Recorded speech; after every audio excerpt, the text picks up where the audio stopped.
Hi everyone, just doing a quick demo of the Insite software just to give the full picture of how to use the system. So the first thing is that it's a web app, so it's online. All you need to do is put in this pretty simple URL. We can send you a link or you can type it in. You would create an account. We have one set up already. This is fairly I think everybody's fairly au fait with setting up web accounts, just making sure that they have an email address to have a verification email sent to, and that they record their password. Obviously you've got the forget password there if you do forget your password. I already have mine in there. I have William's in there because I'm too lazy to set one up for myself. Okay, so we're now into what we call the portal. Okay, and you can consider the software to be basically tiered. Okay, so the top level is the portal, which shows us our projects, and then you'll see that in our projects we have some options. So we click into that. This is our project. And then we have our pause, which sort of sit beneath that within the hierarchy. So if I go back, I think office trial. So we have our sample pour here, and then within sample pour we have our loggers. Okay, so that's effectively, my internet's great, but that will update in a second. So we'll go back to back to home, because I actually wanted to start here.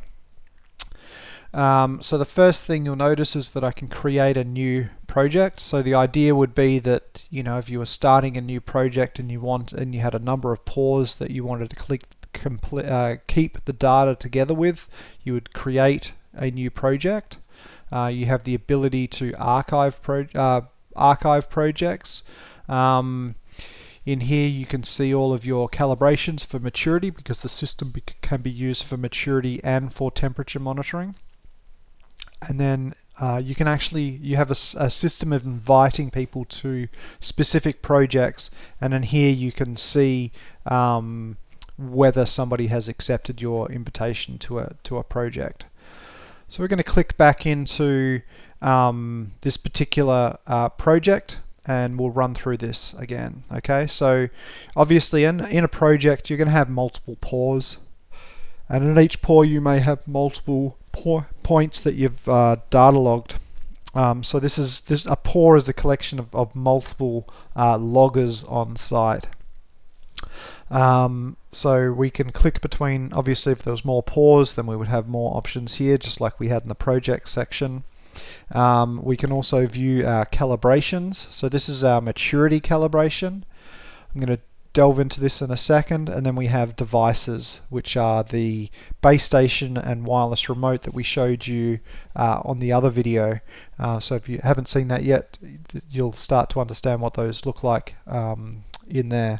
So once we start our project, we would then load in our devices. Okay. And that's just basically adding the device and then entering in the ID. I'm on a PC at the moment. You can also scan QR codes if you're doing this from a wireless from a mobile device. So obviously, because this is a website, you know, you can just load it onto your phone as well, or your tablet. So we load in our devices. What we've found is that if the devices are in one project, they're available for all of the projects. So that's pretty handy. But obviously the loggers themselves are assigned to the specific pores, so there's never any mix-up between that. Calibrations. We have here a calibration. So this is for maturity.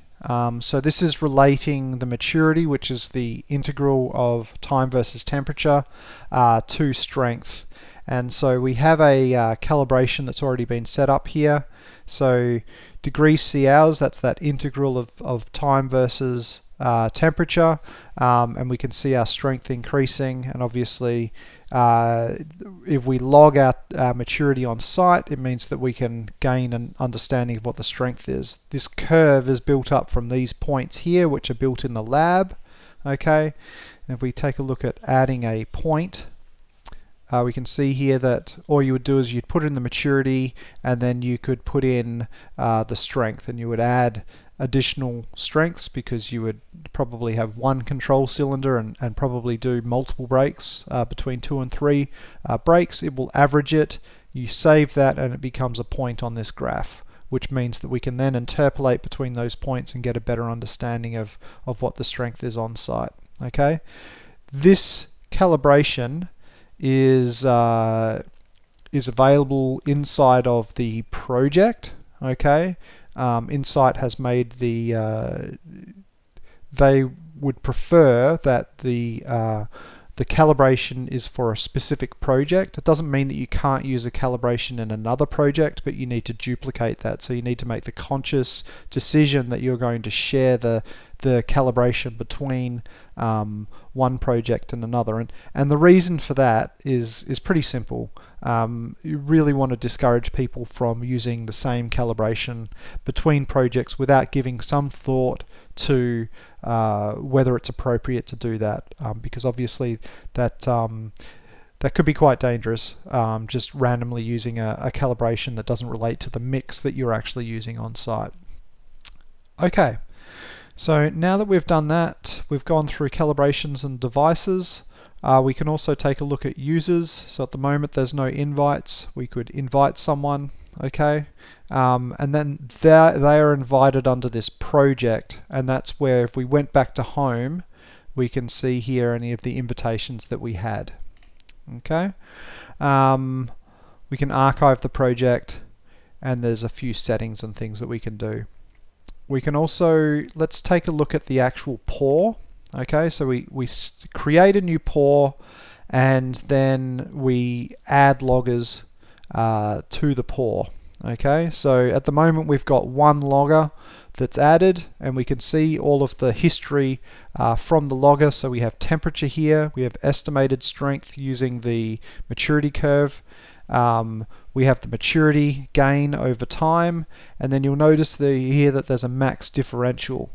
Now max differential, if I had more than one logger added to this pour, and I've got this tick box here, it will give me the numerical difference between the temperature of whatever loggers that I ticked. So say I had a logger in the cover zone and one in the center, then I would just click those. Okay, I can then actually download that as a PDF or as a CSV if I wanted to. So all of the information that I need is just here.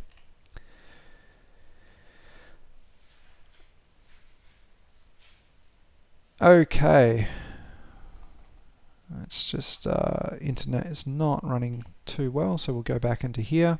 So we're looking at our specific logger just here. We can also look at some of the settings, but if we go back to pour, you're probably interested in adding another logger.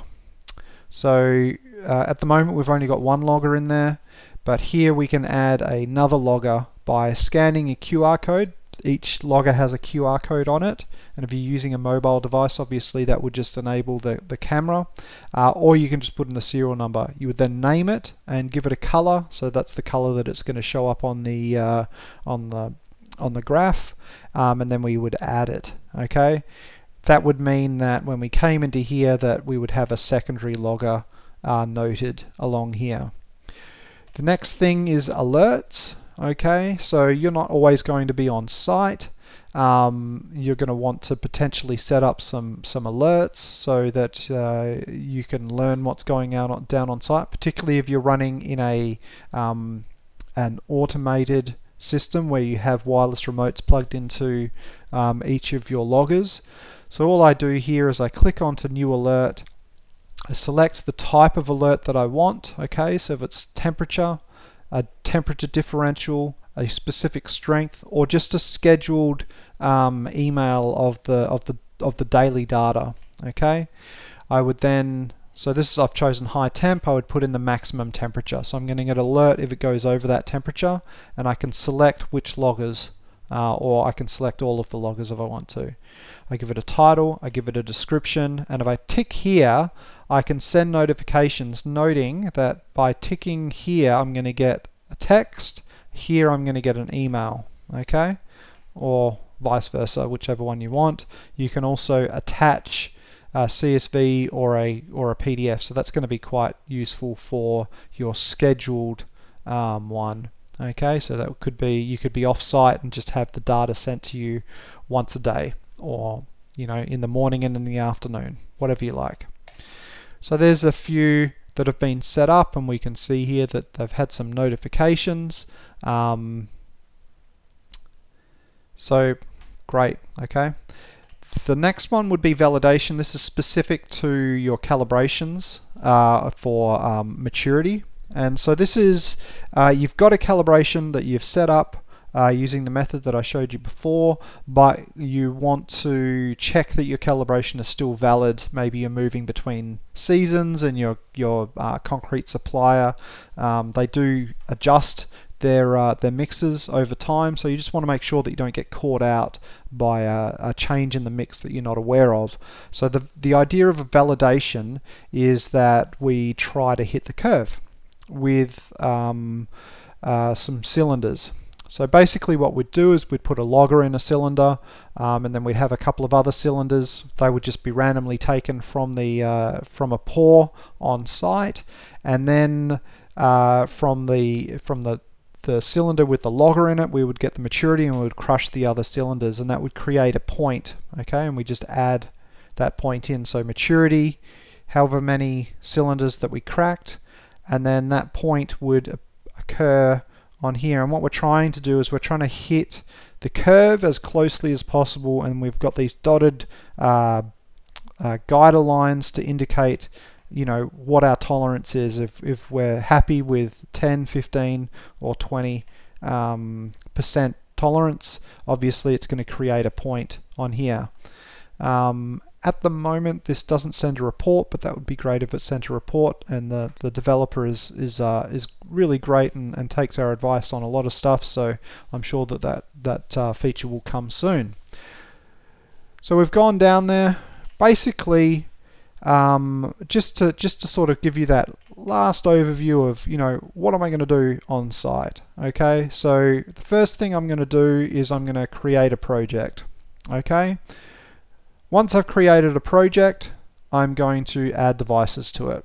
Okay, once I've added the devices to it, if I'm doing a maturity job, I would potentially add my maturity data in, and then I would start some pours. Okay, so I just go to pours, create new pour. Okay, select the calibration for the pour if I had multiple calibrations within the project, and then once I've got my pour, I would add loggers. Okay, so I have one logger that's in there at the moment. I could add multiple loggers into the pour, and then every time I needed a report, I would just come into here and I would click on whichever logger I wanted the information from, and I would click on PDF, and it would create a PDF automatically for me. If I'm off-site and I'm running an automated system where I've got enough wireless remotes to send back the information from the loggers, which is not always going to be the case, then I can set up my alerts as well. So I don't have to manually go in there, I can just have the information automatically sent to me. Okay, every now and again, if I was doing maturity, I'd want to do a validation, and that's pretty much it. It's pretty basic. All the reports give all of the information that's required. It's pretty easy to find your way around, and it's available on any device that you want, whether that is Android, Apple. You're going to have the same experience because it's run through a browser. It's a web app as opposed to a piece of software, and it's pretty flexible and fairly bulletproof. So thanks so much for listening.